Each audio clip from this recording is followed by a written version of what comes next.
Some of my favorite passages in the Bible are where we get an inner look at the heart of God, where we actually get a glimpse of his feelings and his reactions towards something.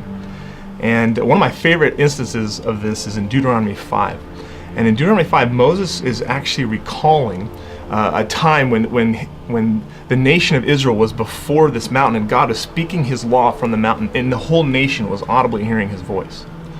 The sad reality of it, though, was even though Moses was loving it, just hearing God's voice, Moses was standing there and he was filled with the love and peace of God and just enjoying it.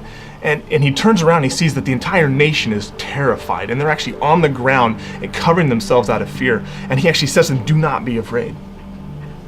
But their reaction to him is, "Moses, you got to go speak to God for us. This is too terrifying for us. This is too much for us. We need you to go and speak for him. We can't stand this anymore." And as Moses recalls this event, he actually quotes something from the heart of God, where God actually lets him know how he felt about their request. God actually says the request was fine.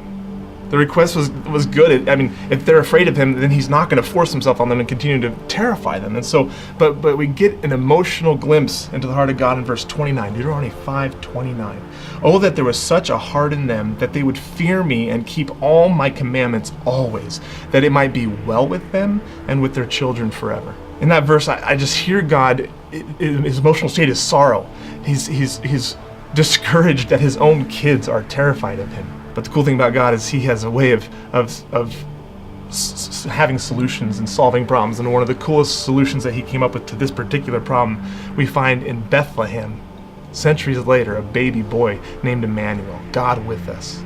God says, if you're going to be terrified of me, I'll come to you. I'll put on human flesh so that you can actually embrace my presence and enjoy it.